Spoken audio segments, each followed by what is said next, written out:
Hello and welcome back to TED Talks about why evil is winning in America.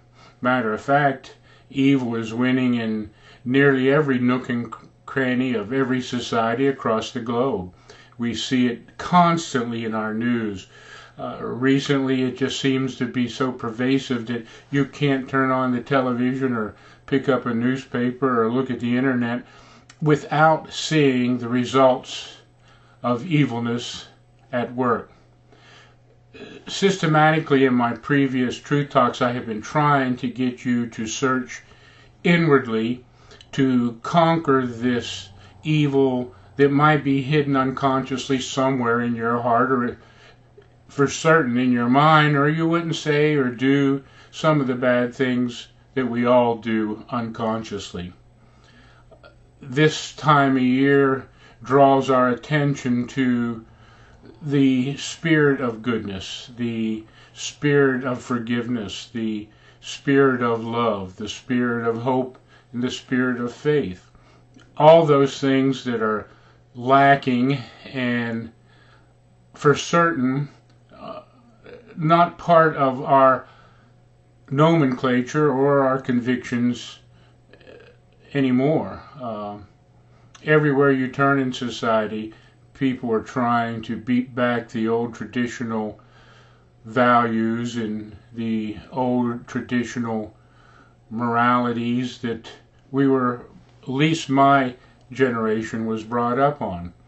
With the advent of the internet and social media, evilness spreads at such a rapid rate that it is difficult for any individual to keep up with a set of values and a belief system, because they are constantly bombarded and reprogrammed and reconditioned into some new age, new thought, or new belief. My book, Slow Down and Love, is just that. It's trying to get you to become more aware of your conscious moment-to-moment choices. I am offering it free. Just have to go to my website, tedtalk.com, download it, and it's available in EPUB and Kindle. And I guarantee that it will change your life for the better. It'll make you happier.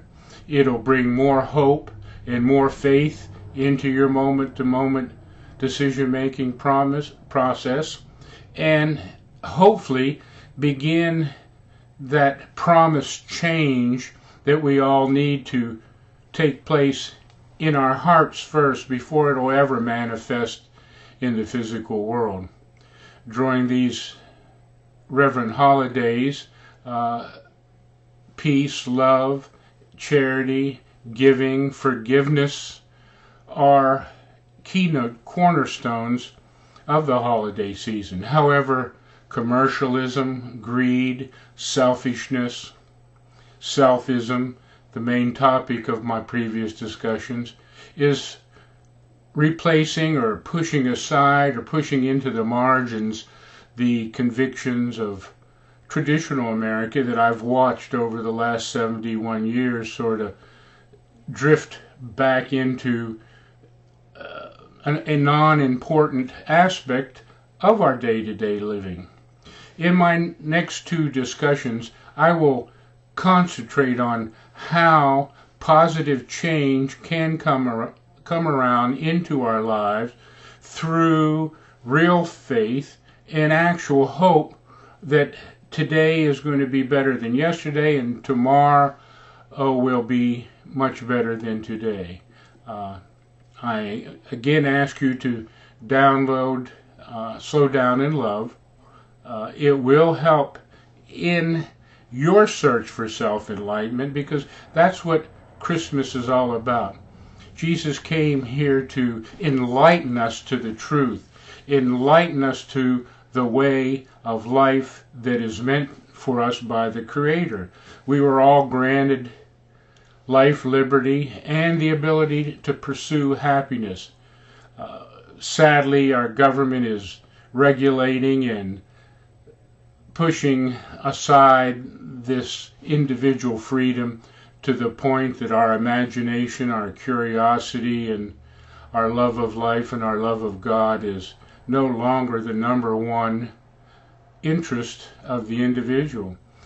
We are more concerned on what other people think we should say, we should look like, what we should wear, and what we should think. My book gets you to think for yourself. It gets you to be the unique, individual, one-of-a-kind person that the Creator meant you to be. And my next discussion will get a little bit more into positive change, actual hope, and real faith. And on Christmas Day, I'll put it all together and wrap it up with a ribbon and hope you'll understand that Christmas is about rebirth. It's about the gift of life. It's about the gift that Jesus gave us, that we should love ourselves, love the Creator, and love all others as we would like to be loved. Somehow this has been lost in the shuffle.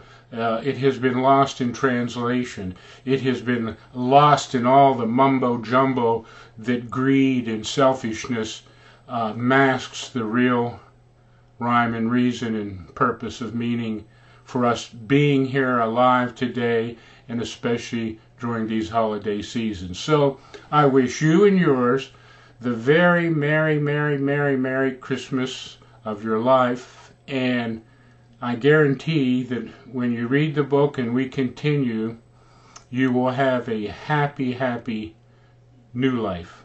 So until we meet again, Godspeed.